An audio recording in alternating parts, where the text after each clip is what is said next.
Hello, and welcome back to the Spoiler Cast, the show we talk about movies and we don't care about spoiling them. My name is Tobias, and with me, as always, is my sister and trusted co-host, Rebecca. Hello! Hello, and today we're going to talk about a scary movie. That's why I scared you there, yeah. We're talking about the latest video game adaptation from Sony Pictures. That's the scariest part of this movie. Sure. Yeah, no, we're talking about Until Dawn.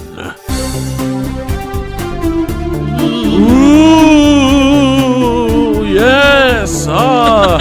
The movie based on a video game that nobody remembers from like 10 years ago. Oh.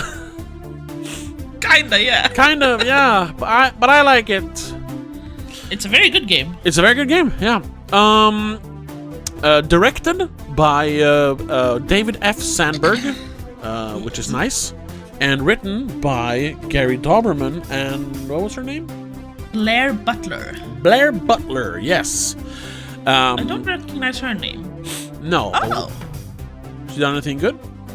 Well, she done something I like. She did the Invitation. I like the Invitation. That Invitation, yeah. Yeah. And Polaroid, yeah. But also, yeah, Gary Dauberman, everyone's favorite writer. We've talked about him. I like him. Yes. We'll talk more about him in a minute. And of course, yes. David S. Sandberg. Sure, I guess we're a little bit biased since it's fun to see a not just a Swedish director, but a Swedish director that kind of came up from YouTube.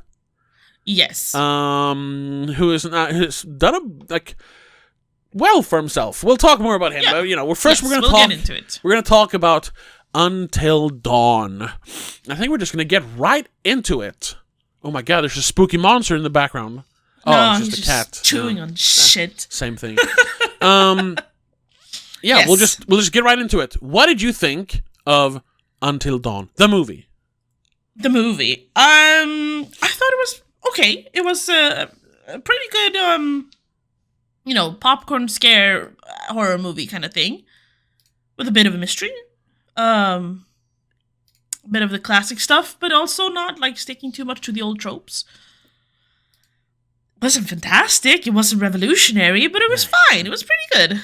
Yeah, it was good. It was good. It was fine. Yeah. I don't know. There's obviously things we can talk about. I'm like, oh yeah. Yeah. It's in a way, it's just one of those run-of-the-mill kind of horror movies. Yeah. But it also has some other stuff, which we'll get into. Yeah. Yeah, this is a movie that first of all shouldn't exist because it's based on a video game. Yeah. Although we've had some good video game adaptations over the years and recently as well. I keep referencing the Sonic movies. They are legitimately good movies. At least the first two. I haven't seen the third one. I don't know, man. And also it's this mid-budget whatever kind of movie. Yeah. But like you said, it has some things that makes it stand out. And what I think saves it from just being another mediocre whatever movie that no one's gonna watch, the main reason is David F. Sandberg. I would say yes. He does bring a little extra something. He brings a little extra something, definitely. Because I mean, people probably know him the best from Annabelle Creation. Yeah. Unfortunately, which is not a good movie, but not because of him. He made the absolute best movie he could with what he was handed with that movie. Yes, it has an awful script. I mean, it's the mid movie of the Annabelle trilogy. Jesus Christ. But he had fun with it. He brought a sense of like scrappy ingenuity to it. Like he knew he wasn't making great art. He just made a fun movie, like with a lot of like good jump scares, good effects. Like Yes. special effects, not just visual effects. Which we've talked about when we did an episode on Annabelle creation. Exactly. Of course. You should check out. We actually have 3 whole episodes just about the Conjuring universe. Yeah, and one is the Annabelle movies, right? No, Did we do separate ones? I don't remember. We talked about them in order. So Right. Yes. The first and third episode is on YouTube and Spotify and everywhere else we talk about podcasts. And then the middle episode we did as a Patreon exclusive episode. So check us out on patreon.com/don'tmake-a-scene, because that's where we talk about a lot of the crap ones. Yes. I think that's why we put that on Patreon as well. But of course he made the 2 Shazam movies, which the first one I think was really, really good. Oh yeah, first one of the almost. better, not just DC movies, one of the better comic book movies in the last few years. It was fun. Once again, spunky, scrappy, kind of had like a devil may care attitude. You know, the shucks, whatever. We're making garbage, but let's at least make it fun garbage. Let's have fun doing this. Yeah. Second one, not as much. I still enjoyed it, but it was pushing it. It has more to do with the fact that it's a sequel and the material you had to work with. Yes. Once again, the script. And then but then of course his first big breakthrough was Lights Out, which I think is other than the twist or the reveal, which is terrible, that's once again a fun movie. I don't remember the twist specifically. Well, I just remember being fucking scared. It's a 9-year-old movie, and this is the spoiler cast. The reveal, what the shadow monster is just a girl who is allergic to sunlight. They do sunlight therapy on her, and that burns her to the point where she becomes a shadow ghost. And he's like, what? Right. That's that was a bit weird. Which is so dumb. But the scares are fun. And the scares are fantastic. Yeah, the scares are fun. They're not over the top, although they are popcorn scares. They're jump scares. Sure. But there's also humor in it. Like when the guy sees the ghost, and then he turns on the headlights on his car, and he's like, "Yeah, I'm out of here." Stuff like that, like having fun with it. Yeah, and like we said, up until the twist, the ending, the explanation, it's really good. Yeah, and it has some legitimately good scares. I mean, it's kind of based on a short he did on YouTube many years ago. Yeah. Anyway. Yeah, and now we arrive at Until Dawn, which once again, it shouldn't have been a movie, because the video game is basically an interactive movie. Yes. I mean, that's what it is. It's you watching cutscenes and making choices in the cutscenes. The gameplay is literally like walking forward and then, pressing buttons, to react, your prompts. Basically. Yeah. But what changes and what makes it fun is the choices you make, like who lives, who dies. You always have left or right. Yeah, stuff like that. And the people can permanently die very early in the game, and so they're just not in the game after that. Or you could try and make everyone survive. Kind of. Yes. You can make most of them survive. Oh, no. Talk about jump scare. Yeah.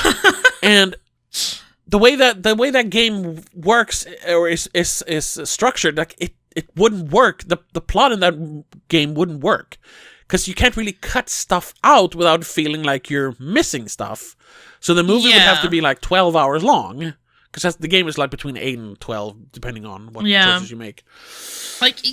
You probably could, but you'd have to completely delete some people to just get rid of enough scenarios to make it shorter. Yeah, you could just center it around You'd have to, first of all, you'd have to decide on each selection first. Who will survive, and then everyone, and nobody's going to be happy with them, because no, in my game that guy survived or that girl survived. That's not what happened in my game. I started rewatching Jacksepticeye's just before this, or earlier today, just because I wanted to his playthrough of it, his original playthrough. Yeah, and he kept mentioning everyone is gonna have a different experience playing this, because if you make one different choice from someone else, you have a different game. Yeah, there aren't a million outcomes, but that are big or that makes a big difference. No, but I think based on what choices you make, there are thousands of little changes that happens. Little, but they're just little. I mean, the endings are just, obviously, there's a handful of endings in the end. But the getting there can be very different. Can be very, very different. And of course, where this is kind of like the game is that it feels like different horror movies. Like that game, it starts out like kind of like a spooky, almost slasher movie with the guy with the flamethrower and everything walking around, the hatchet thing, and them being all alone in the big house and there's no electricity and all cabin that. in the woods kind of thing, But then some of the people, they have a seance. There seems to be ghosts in the house. There's like hints of a cult have been in the house. Yep. And then other people are fighting some sort of monsters underneath the house. Other people are running from a crazy masked killer. So it's a slasher. It's a ghost story. It's a cult movie. It's like a mystery. Like, you can't do that in an hour and a half movie, which is basically it. No. So instead, they just fuck it. We'll make it a completely different plot. And just keep the feel of the movie, the game, and some like visual Easter eggs and stuff like that. Yes. And I guess certain details were kept, which they're more like Easter eggs, really. Yeah, they have said that it technically takes place in the same universe, but it is a separate story. Yes. Which makes sense. Makes sense. What happens towards the end of the movie? We'll talk about that without saying anything yet. Yeah. But the big thing with this was that when I first heard about it, I thought it was just going to be a disposable PG-13 terrible jump scare full of CGI bullshit, like CGI blood, CGI monsters, and it's going to suck. It was only when I found out that wait, David F. Sandberg is making this, and he actually released. He, from time to time, releases videos still on his YouTube, his like old YouTube channel that they had like 20 years ago. And he still has like his old videos up there. It's kind of fun. I think we've talked about that. We have. Some old like animations he made like in the early 2000s. He still has those on his channel. And then he does little like promotional stuff for the movies he's making, or when in the middle of the lockdown he made a bunch of like informative videos like how to make horror on a budget, and he made little short stories and stuff. And he released like a week or two ago or something like that. He released a little behind the scenes of this, and he showed that he is a fan of like DIY. You can basically make you can make your own movie with one computer, which a lot of the visual effects in his other movies are just stuff he made himself. Yeah. Or he helped the effects company do it. But in this one, he wanted to focus on special effects, like real stuff, like real gore. Ooh. And I think that's really what saves this movie, because it's an R-rated movie, which I liked. It's not PG-13. Yes. And the plot is whatever. We'll talk more about that. The characters are whatever. Yeah. But the gore. Hello. The gore is goring. That's where the movie excels, and that's what elevates it from just garbage to fun garbage. Yes. And I say garbage as a good thing, David. There is good garbage. Oh, definitely. I talked about that recently on my other podcast, the Nicolas Cage podcast, which will be having new episodes next month, probably. You mean the Madness in the Method? Madness in a Method, yeah. We recently talked about the 2023 movie Renfield. Remember that one? Yes. Yeah, we like lovingly called it like entertaining garbage, because that's what it is. Yeah, it's disposable. I think we said the same when we watched it. So. It's dumb. It's disposable. But goddamn, while you're watching it, are you having fun? There's so much fun. Yeah, and this does the same thing. Yes. It was such a delight to just sit there, giggle at all the terrible jump scares, and some good jump scares, and some genuinely like jaw-dropping gore. Yeah. We'll get more into that as we, get into spoilers. But overall, it's a tight 90 minutes, 95, 100 maybe. Yeah. If you don't count the credits. It's not dumb. It's not pandering. No. It's effective, which is, we'll talk more about that when we talk about Gary Dauberman and his writing. And when the movie's over, you're like, hell yeah, that was a fun movie. Yeah. I won't remember it in 3 days, maybe, or 3 weeks. Probably will, because I'm going to have to edit this and everything, but you know what I mean. Yeah, but like when we go through the end of the year kind of thing, we're not going to, oh, right, we saw that one. It's not going to win any awards. Maybe if we do a special award at the Spoiler Awards for like best gore, then this is definitely on the list. Sure. But as we have terrible horror movies throughout the rest of the year, yeah, sure. Yeah. It'll get nominated at least. But when you're sitting there, you're entertained. Oh yeah. Like you're focused, you're laughing, you're screaming. You kind of want to figure out the mystery a little bit. Kind of, even though once again the mystery is like, what in this kind of a little bit. And it was a delight. I don't know what the budget for this was, but I'm getting this, we've talked a lot about that over the last couple of years, like the return of like mid-budget films. This feels like a mid to low budget, actually. Yeah, which is because I have like a couple complaints which have to do with budgeting, probably. Sure, go ahead. Mainly it's, first of all, the casting. I'm sorry, but who are these people? Well, I recognize some of them.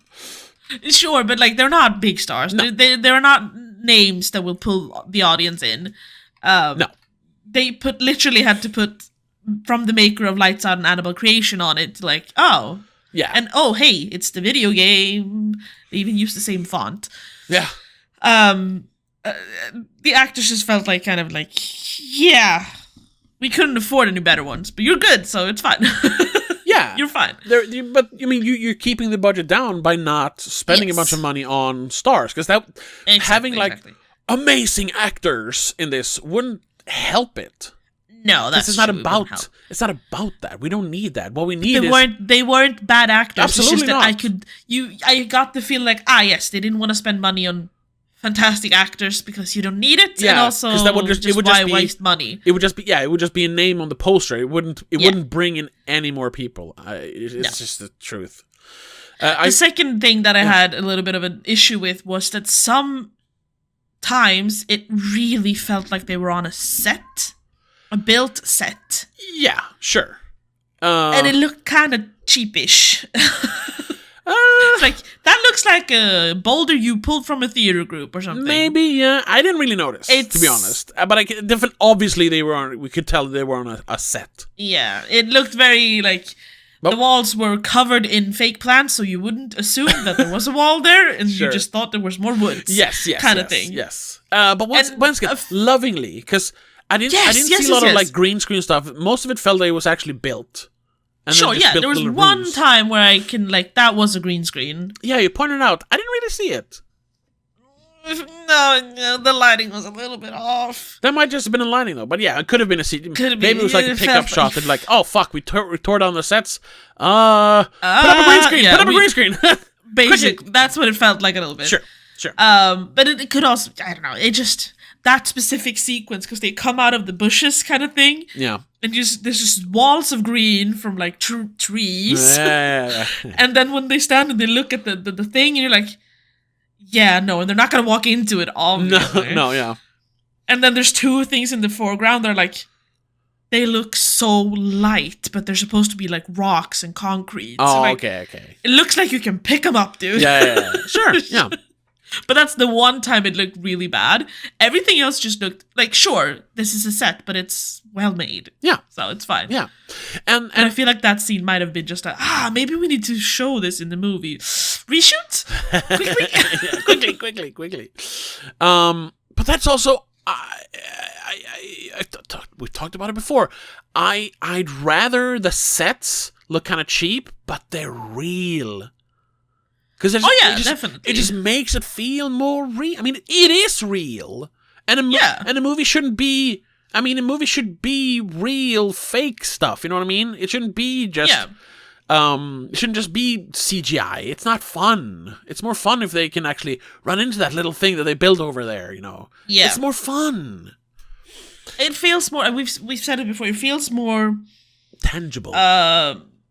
Like they've put more love into it, really. Even though it doesn't mean that special effects that people sit on computers and make isn't with love. Obviously, they slave over that for hours as well. Of course, there's a lot of work that goes into it. There's so much work put into that, and that is when they do that and they do it well because they get paid. Yeah, fantastic, amazing, gorgeous. But yes, there's this tangible, tactile, like I can stretch out and feel the plaster. Yeah. It's like, it's like when you, I don't know, make pancakes from scratch with eggs and milk instead of buying a pancake mix. Yeah, it's different. There's just a little bit. It tastes the same, but it's different. It's different. There's love put into it in a different sense. And that's what I think. That's what I think is so good about David F. Sandberg as a director. Yes. He doesn't half-ass it. Like, it doesn't feel like he's phoning it in. Like, he is a goddamn professional. Yeah. He knows what he's doing. He wanted to make this. He wanted, like, let's make it good. It is garbage, but let's make it good garbage. You know? Let's have fun, do it, and actually, like, do it. Yeah. Not just, quickly finish whatever. Yeah. No, he focused. He put in work. Yeah. He did it. And that's why I think he's a good director. He should get bigger projects. It would be fun to see what he does with a bigger budget. Like, or maybe he doesn't need it, but it was, I don't think he needs it, but let him loose. See what he could do. And it's not like, it doesn't have to be expensive, but it's also like, you can't do that. It's too expensive. Like, exactly. Let's see what he does. I wonder, though, if he has the interest, like, if he wants to, because the only thing I can think of when you say that we want him to, like, have a bigger budget and let him do whatever he wants to, do you think he wants to do anything other than this? Based on what little I've, like, seen interviews and listened to, he's been a guest on some podcasts and stuff like that. Yeah. No. I think he really likes this kind of, like, horror stuff. Fun gore, cheap thrills kind of stuff.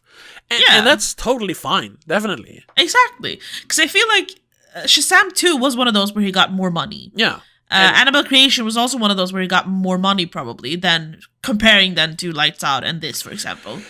Yeah, but with that came more constraints. Exactly. Yeah. And that is, I have a hard time seeing anyone really getting a bigger budget without constraints because, That's true. The more money that the companies that are putting the money into it are going to go, let's make sure we think it's going to be good because it's our money. That's true. That is true. Yes, that's true. And by the way, I found the budget. It's $15 million, which is lower than I thought. I thought it was going to be like a $20-30 million movie. Yeah. But $15 million, it says that is nothing compared to some of the other movies that we've talked about. Yeah. End of last year, for example. Yeah, but that's perfect. That's what they should do. Because he managed to make a movie that definitely looks more expensive than $15 million. Oh, yeah. But if this movie tanks, it won't hurt the studio. No loss, really. No, it's not really, I mean, which is weird to say, but they've made up that money already from another movie they released, probably. And I mean, just to bring it back to, the end of last year when we literally had an episode talking about the insane budgets. Yeah. Compare this to, it's not really fair, but still, compare this to Red One, which we found out might be somehow the most expensive movie of all time. Yeah. I think the budget was reported like $350 Something million. like that, yeah. And that's just what we know. It might be even more. That is insane. Yeah. And that movie, where you have no not sets, only was it no fun. Exactly. Just a bunch of CGI movie, not just being crap. Like pure boring garbage. That one had like no soul. There's no happiness. No, there's no when love. they mixed that up with when Professor whatever his name is mixed up that batch instead of the Powerpuff Girls, he did not put any love into that. Yeah. There was nothing. There was just money and greed. It was just Chemical X. Yeah. Money, greed, and Chemical X. Professor Utonium. Dwayne the Josh Dwayne the Rock Jansen. Dwayne the Josh Roxon. Dwayne the Josh Roxon. Yeah. No, that is an ugly movie compared to this. Yes. In every sense of hell, word. this one had depth when it came to like lighting and shit. You had darkness and shadows. I had one moment where I was like, can it stop? It was pretty ineffective, obviously. But I was like, this is creeping me out. Stop with the blinking red light. It's going to kill me. Oh, that was a great sequence. So that's the thing. It was a great sequence because it was going to kill me because I was scared constantly being like, something's going to move. Something's going to move. They could have used it a little bit more with having something in the background maybe. Yeah. But it wouldn't have done anything for the story, so... No, and I think... That would only have mimicked something from the game that I missed a little bit. Okay, yeah, but we've almost been talking for 20 minutes already. We haven't talked for 20 minutes. We're over 20. But we didn't really say what the movie was about, because it's not important. But the premise is... No. Very simply, I'm just gonna read it from Wikipedia. 1 year after her sister Melanie mysteriously disappeared, Clover... fucking hippie name, and her friends head into the remote valley where she vanished in search of answers. They find themselves horrifically murdered, only to wake up and find themselves back in the beginning. Trapped in an endless time loop, they're forced to relive the nightmare again, only each time the killer is different, each more terrifying than the last, and the only way to escape is to survive until dawn. So that's the plot. It's that is the plot, yes. Yeah, it's what's it called? Happy Death Day? It's kinda, yeah. Which, she gets killed over and over again, or older movies that aren't horror movies, Groundhog Day or Run Lola Run, or movies like which that. They time loop. They movies. Kind of referenced, without saying anything. It's like those old movies, but maybe not. It's kind of different, because it's different. It's kind of different.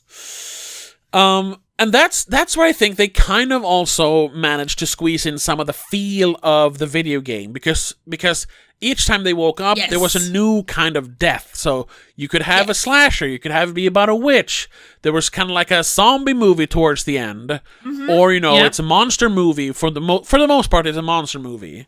Yes, there were some consistencies with the horrors, I suppose. Yeah. But they still managed to squeeze in a few different ones. Yeah, so that was a good way to make it in the spirit of the video game. They even had like a very short, 2 or 3 jump scare montage, basically. Yeah, which was I both liked and disliked that sequence, because it was fun to see them once again just go full out with all the gore.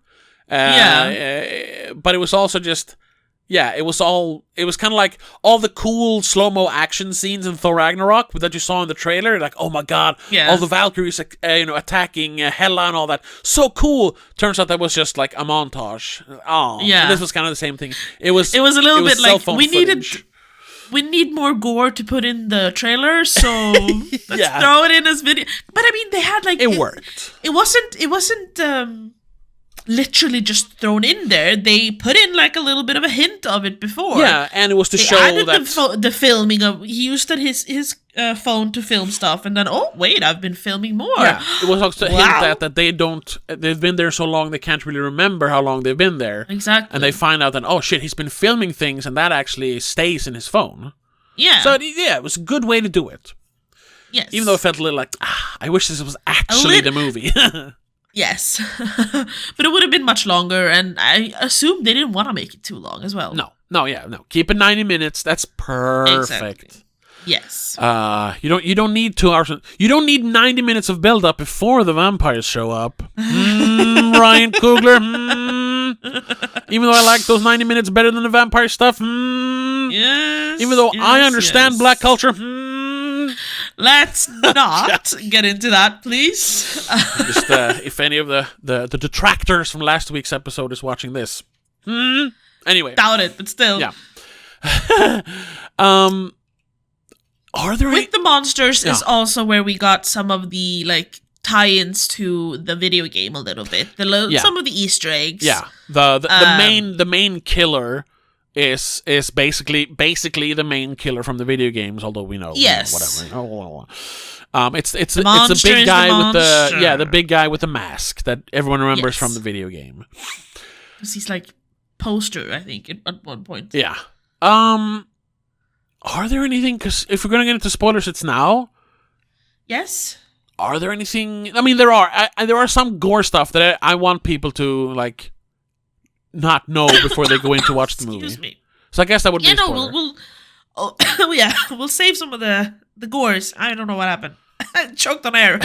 Oh no. Yes. No. I think we should call it spoilers. Okay. Before we start talking details, even if we're not gonna like spoil a lot say of stuff. Everything. And like I said, there's not much to spoil. No. Guess what? They all die over and over again. So yeah, exactly. But okay, if you really don't want any spoilers, and there are one thing I don't want to have spoiled for anyone. From now on, there's gonna be spoilers. You have been warned. Spoilers, spoilers, spoilers. Yes. Now, when Abe fucking explodes, that was the one. The second night, I think they wake up. Yeah, I think so. Or the third, maybe. I think it might be the third. The third, yeah, the third. The second time they wake up, the third night. Exactly, yeah, yes. they decide, like, we're just going to wait it out. We're going to barricade ourselves in the bathroom, because there's just one door and a window that's too small for anything to get in. Yeah. So just sitting there, and then, we had a little bit of them trying to figure out, like, what is actually going on. And then they're like, oh, but I'm so thirsty. The faucet is working. The water's working again. Let's drink it. And then one of the guys just starts coughing. He starts coughing blood. And it's like, oh my God, I don't feel too good. But what's wrong with you? But he drank the water. We all did. And he just, what's going on? And then he goes, and literally explodes. And it's all in camera. There's an obvious, there's an obvious cut to a doll. Sure. Or a puppet, whatever you want to call it.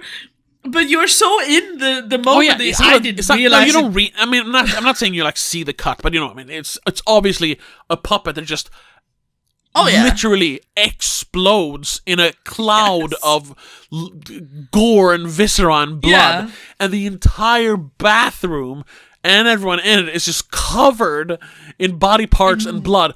I literally went, "Oh my God!" And they're like, I think we all kind of did. Yeah, almost like a collective, whoa, when it happened. I heard a few people go, what? Yeah. And then literally. And they're like, oh no, we all drank and they start running out of there. And they keep exploding.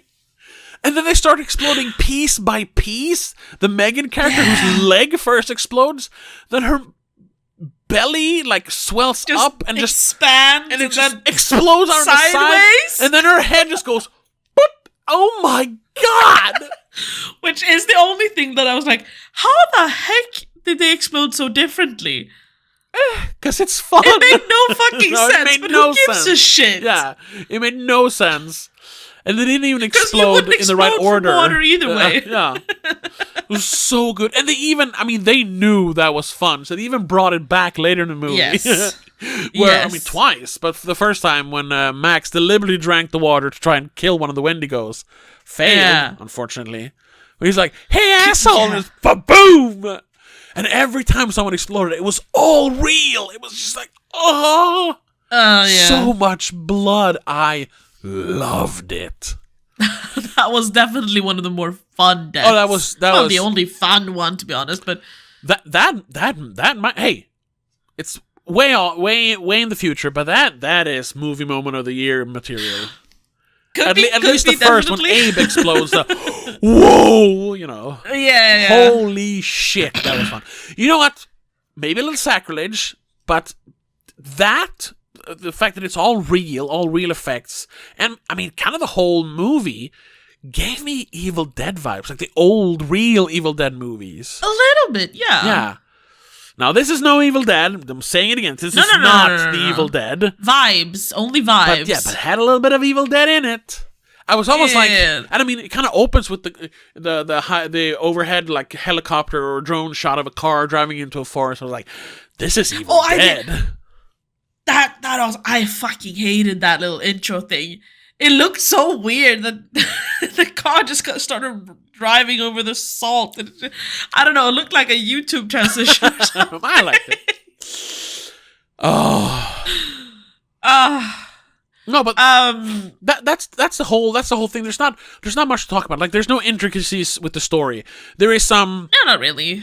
There is some, kind of wishy-washy allegory about overcoming your fears. If you want to talk about, themes of the movie. Yeah. But they kind of over-explained that in the end also. Yeah, yeah. Which is a little bit...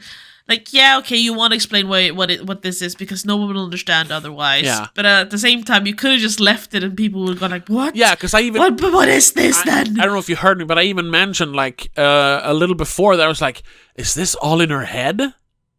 Yeah. I think I heard you mumble that. And which it isn't, but kind of.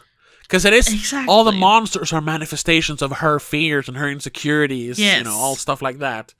But that's where the writing doesn't hold up. The idea that this city or town, Glore Valley, basically all fell into hell, or no, not literally hell, but it fell down into a mine shaft. The town collapsed. The town collapsed because it dug too deep. Physically. Yeah. Into the Glore Valley mine. And then it was like a perfect amalgamation then of fear, and all the people who survived were sad. So this doctor started doing experiments because people could survive even though they died and come back, which was never explained, but that just started happening. So he experimented to see like what happens with a person who won't let go of their fear. But then what the hell happened in the mind that makes people come back to life? That's never explained. No. But ultimately he's like, but I don't care because it's really garbage. matter. Who gives a fuck? Because the other part doesn't make sense either. Like, even if you don't let go of your fear, you don't turn into a monster. Yeah. It's a little bit fantasy in that sense, and it's fine. Yeah. That's where the fantastic stuff comes in, whatever. Yeah, and where the thematic stuff doesn't really work in real life because, like, holding on to your fears and your insecurities will turn you into an emotional monster. But here it turns you into a literal monster. Physical, literal monster? So, was there like some magic fairy dust in the mines? Or it doesn't Must matter. have been some sort of... Yeah, exactly. Because, Wendigos are a mythical creature either way. Yeah, which they whatever, it's mythics. Yeah, when I like that they kept the Wendigos from the original game. Because, I mean, that's part of it in the game as well. It's that the main character, Rami Malek, in the game, he won't let go. And that's why his friends turn into Wendigos. They hold on to their fear. They become desperate and hungry and turn into monsters. Because Wendigos are like the Native American version of like werewolves. It's kind of the same as the werewolf myth. Similar, yes, but I think it also has a bit with like skinwalking to do, if I'm not misremembering. Yeah, maybe. Maybe I am misremembering. I mean, yeah, but Skinwalker is like a later thing. The Wendigo, just quickly reading here as well, is a mythological creature or evil spirit originated from Algonquin folklore. So yeah, Native American. Yeah, it's technically Canada and United States. The Wendigo is often said to be... It's an American thing, a malevolent spirit, sometimes depicted as a creature with human-like characteristics who may possess human beings. All right, that's the thing. Yeah, it's more possession, yeah. Yeah, and it was people who went crazy from like hunger and stuff. It's become the Wendigo. Exactly. In modern psychiatry, the disorder known as Wendigo psychosis is characterized by some symptoms such as an intense craving for human flesh and fear of becoming a cannibal. Wendigo psychosis is described as a culture-bound syndrome, whatever that is. In some First Nation communities, symptoms such as insatiable greed and destruction of the environment are also thought to be symptoms of Wendigo psychosis. And a skinwalker, then, is... Oh, actually, I thought skinwalker was like a newer thing, but it is actually from Navajo. It's an old thing. Yeah, it's a Navajo thing. But a skinwalker is a type of harmful witch who has the ability to turn into, possess, or disguise themselves as an animal. So that's more of a... That's more of a physical monster thing. Yeah. It actually means in Navajo the oh my god, I can't Yi Naldushi translate to by means of it, or means of it, it goes on all fours. Yeah. It's not quite human. So I think Wendigo is closer to werewolves then. There's a little bit further down there. Wendigo need not lose the human's power of cognition or speech, and in some depictions may clearly communicate with its prospective victims or been threatened or taunt them. I think that's what I'm remembering, that they call out to their victims in their human voice. Yeah, in their human voices, which I think that's what I confused maybe. Which does happen in this. So because there are Wendigos. Werewolf, of course, is Northern European or European folklore from the Old English werewolf, man-wolf. Yes. Is an individual who can shapeshift into a wolf, or especially in modern film, a therianthropic hybrid wolf-human-like creature. Here, the werewolf is a widespread concept in European folklore, existing in many variants, which are related by a common development of a Christian interpretation of underlying European folklore. Blah, blah, blah, blah, blah. That's definitely a shapeshifter, but it's a shapeshifter who shifts into a specific form instead of like a skinwalker that can kind of change into whatever. Here, folk beliefs, characteristics. The beliefs classed together under lycanthropy are far from uniform, and the term is somewhat capriciously applied. The transformation may be temporary or permanent. The were animal may be the man himself metamorphosed, or maybe his double. Oh, I didn't know that. Whose activity leaves the real man to all appearance unchanged. Maybe his soul, which blah blah blah. But it's also that you get this. You get this. It's like your animal side taking over. Yeah, like a hunger. Yes. I know a lot of people that went crazy and ate bodies from cemeteries were called werewolves. That's kind of the origin myth that I've heard of, and it is like from consuming like human flesh that you become a werewolf. Yeah, exactly. So that's more similar to the Wendigo. Yes. And they even hinted at a werewolf in this. Max sees a paper with a werewolf picture on it. So, and when they point out that Max is turning into something, his nails look kind of weird, like they're becoming more of a claw-like thing. And was it Megan who got a new tooth, which could either be Wendigo or werewolf? I think that was just pointy. From when I said that was more Wendigo. Everyone probably turns into Wendigos, if they stay there too long. But it's like by then you didn't know it could be. Yeah, of course. So they kept that part, which I thought was nice. Because that is the one That is the big reveal in the video game. Oh shit, there's actual monsters here. Exactly. It's not just Josh fucking people up. There's actual monsters that he did not plan for. Yeah. Which is I really like that. Amazing in the video game. When he's like, oh my, there's actual monsters? Fuck! Yeah. I know! Which is kind of funny because we saw a trailer for a movie before this called, what was it, Dangerous Animals? Yeah, I think so. Which looked interesting. Which I thought might have a similar plot. Everything it says on IMDb though is, it's a serial killer who captures like surfers or people around the sea, and then he feeds them to sharks in a ritual. But there's this hint in the trailer that he sees something like something different and shit captures it. Yeah, as he is about to kill a lady with sharks. Yeah, kill a lady with sharks. That's what it does, you know. Feed her to the sharks. Yeah. Literally. My thought on that was that they as he is about to like kill her with the shark. He realizes, oh fuck, there's like a monster in the sea, and they have to together, serial killer and victim, have to work together to survive. But I don't know. But we'll see. We'll see when that comes out. Because it doesn't. But back to Until Dawn. Yeah. I loved. There were some small details that I really loved.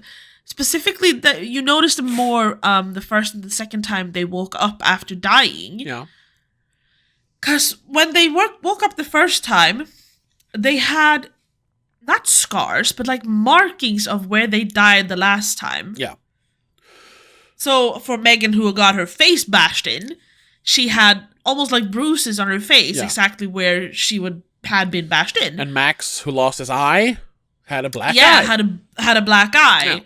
stuff like that. And stuff like that. Love those details. Nice because little then when they detail, woke up the next time, and then they had new marks and the original ones were gone. yeah, and which ties into them slowly deteriorating from human to Exactly. Wendigo. Yeah. Yeah. Clever. Really nice thing, little detail. Yeah. But that's really where the cleverness ends. Yes. There's a lot of just, this is scary. It doesn't have to do with anything. It's just scary. Yeah. Like the fucking extra house with the witch. what was the Glore Witch? The Glore Witch, yeah. Which is never explained either. The masks. Why? No. There seemed to, after the mine collapsed, there seemed to be some people blaming a witch. There were hints of because that's of just religious people saying like this town deserved its fate. Yeah. Because that's just human nature. Yeah, and they never. That's something that they could have developed, but then the movie would be too long, and yes. Yeah, so But the thing is, you don't need to do it either, because from what he the way was it Dr. Hill? Dr. Hill, yeah. Yeah, Dr. Hill. Peter Stormare. The way he kind of explains it towards the end, it's just like people went insane because they lost everything, and human reaction is to kind of blame it on something, and usually that would be a witch or something you don't understand. Yeah, an outside force, because it's easier than to like, oh, we did this by digging too far. Exactly. Yeah. There's a great. I mean, there's many many examples of a story like that where people are like, no, it has to be a monster, but there is shit. What's it called?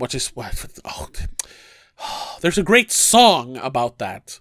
Oh? Specifically, hold on. I gotta figure it out. It's not Richard Dawson, because that's the other guy.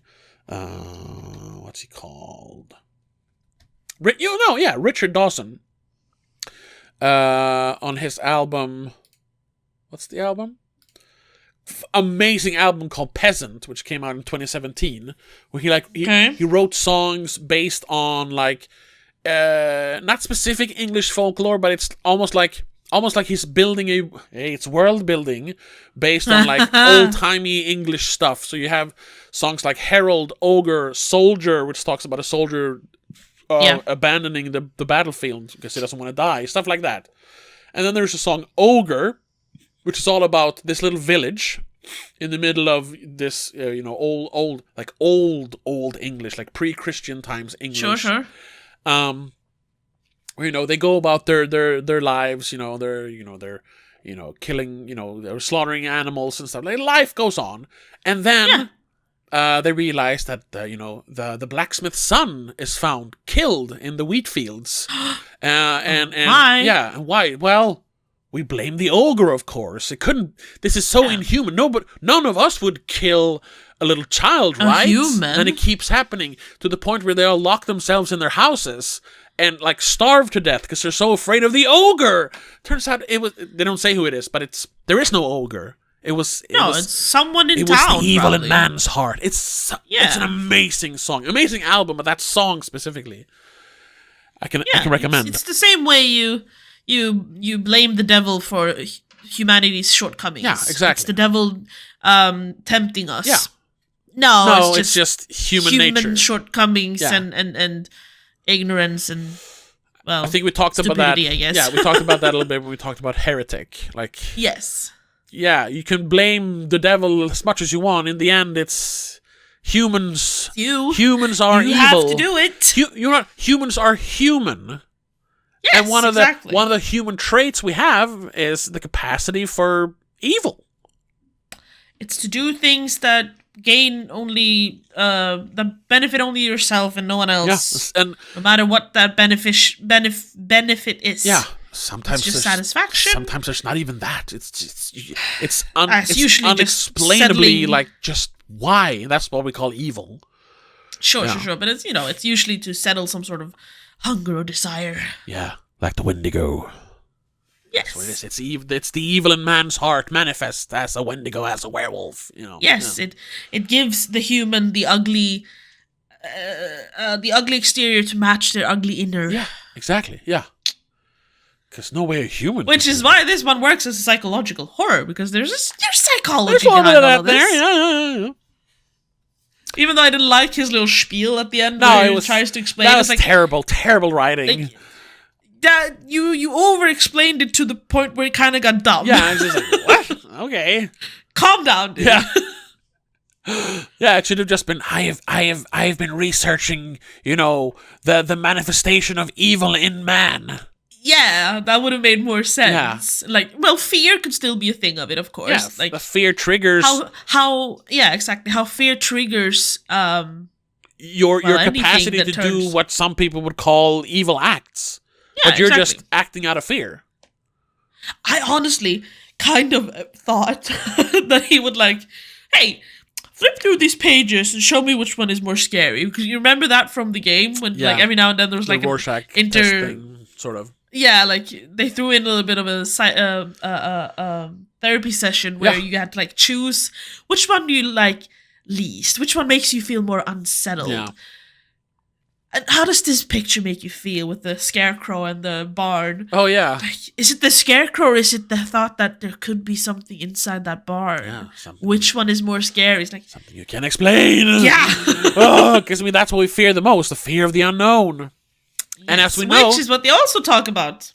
oh yeah, They talked about that in the movie. Megan kind of went, that's why it changes up all the time, because what's more it's scary easier than to scare not us knowing? if we don't. Exactly. Yeah. It's how else are they going to keep us scared? And, which I know some people think it's bad writing, but Yoda said it best. Fear leads to anger leads to hate, and hate leads to suffering. Yeah. That's literally human nature. The bad part of Yes. human nature. Yes. And it rings very true. It sounds Yeah. it's very simplified, but it's true. But it is true. Yeah. Sometimes it's better to hear it simply, because otherwise you might overanalyze it or misunderstand Yeah. it. But enough of trying. Or start rambling like kind of we do. Enough of trying to make Justify. make this sound better than it is. Like they do not dig very deep into this stuff. No. It's literally one No. scene in the end. But it is there. And We it's need there, to and it's acknowledge that. hinted It is about there. later on. Yeah, all then- over the movie. Yes, of course. Then you kind of have to start running, because there's like 20 Wendigos chasing you. Yeah, yeah, And yeah. you kind of forget about why they're Wendigos, because who cares? I just need to get out of there. Yeah, yeah.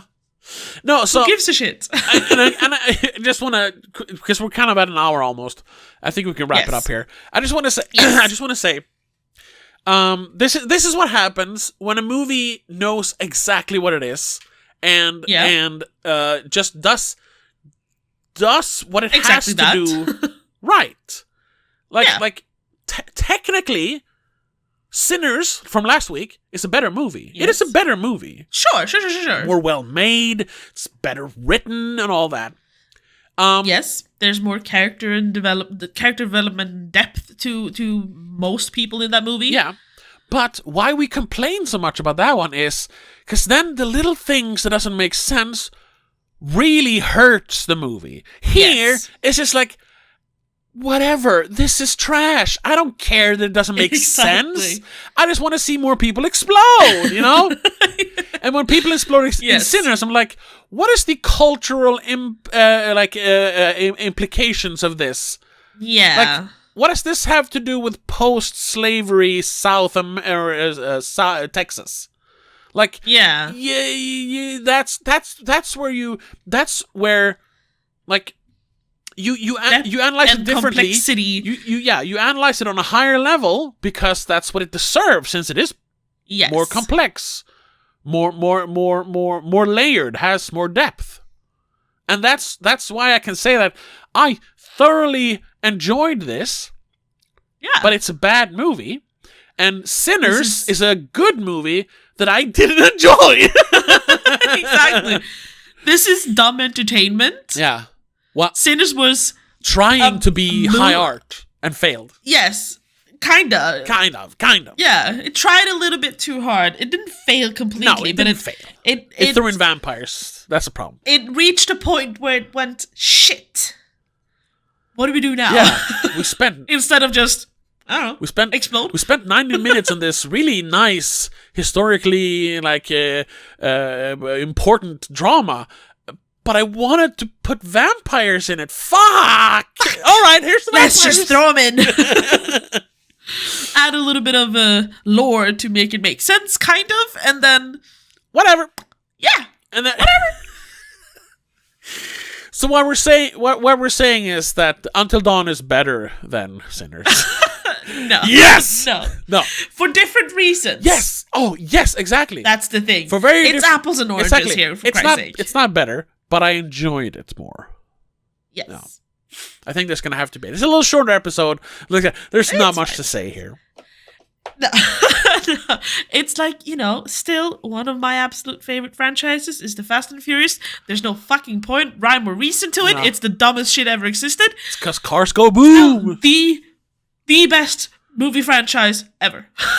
Well. Hands down. Well. Wow. Well. You know what I mean. It's fun, though. I will not deny that. You can't deny it. It's impossible to not like it. But I think that's going to have to be it. Yes. Or did you have anything? I still say, definitely go and watch Until Dawn. This is, if you don't want to watch it in theaters, this is perfect hangout movie. Perfect. Like this, maybe won't become like a Halloween classic, but it's great movie for Halloween. Because you don't have to pay attention. Yes. It's just, jump scares and good gore. Yes. Yeah. Even better, I think, if you're having like people over. Yeah, a little beer obviously would help. Yeah, definitely. Yeah. This will be a fun movie to have in your back pocket for hangouts when you want to scare your friends. Yeah. Oh yeah, because the jump scares were. They got me every time. Yeah, I know. I am partially kind of numb flinching. To it at this point, but also it wasn't the best jump scares, but it really worked on you. It worked, and I wasn't the only one. No, of course. I also, heard a lot of people. Because we have so many different bad guys in this movie, you never knew. Everyone is gonna find something they're afraid of in it. Yeah. Everyone's gonna have something. Yeah. I hated the dolls. Yeah. Fuck the dolls. Fucking clown. Yeah. Yeah. But that's this is it's not a 10 out of 10. No, far from it. Yeah. Well, I'm gonna score it 3 out of 5. It's a 6 out of 10. Yes, it's just above mid. Yes, exactly. Which I think is the same we gave Sinners. I technically gave Sinners 4. I might have. All right. I might have lowered it. Hold on, because of our discussion. Sinners. I actually. I did lower it to 3. Now that's not fair. I might change that score to 3.5 at least. But I mean. While that is a strong 3, this is a mid 3. It's a 3. Yeah, whatever. This is why ranking doesn't really work. No. Exactly. That's why you need to have a discussion. A pure score doesn't make any sense, really. No. You need to explain your score. Yes. Anyway, that's gonna have to numbers be are just numbers. Yeah. Yes, that is it. Thank you so much for listening. Thank you so much for watching. If you're watching on YouTube, we're gonna put out a companion piece of this. So if you're a member here on YouTube, you can see it there on Monday, or just go to patreon.com/don'tmakeascene. Join the $3 tier, and you will get literally hundreds of exclusive episodes. So check us out there. It's gonna be probably. I mean, we mentioned Evil Dead. Have we talked about Evil Dead? We have talked about Evil Dead Rise. We probably mentioned Evil Dead then. Yeah. You know what? Maybe we'll do a David F. Sandberg movie we haven't talked about. Tune in to find out. Exactly. And with that, I just want to once again say thank you so much for listening. We'll see you next week when we're going to do Warfare. Hopefully Warfare. Scheduling might be a little bit off, but hopefully Warfare. But until then, have a good one. Bye. The Spoiler Cast is part of Please Don't Make a Scene. It's produced and hosted by Tobias Vedén. Co-host is Rebecca Vedén. Executive producer is Annika Vedén. I also want to give a shout out to all our patrons over at patreon.com/don'tmakeascene. CK85, Christopher Billén, Daniel Gaiso, Annika Vedén, Jacob, Mom and Mac, and Laura Kinney.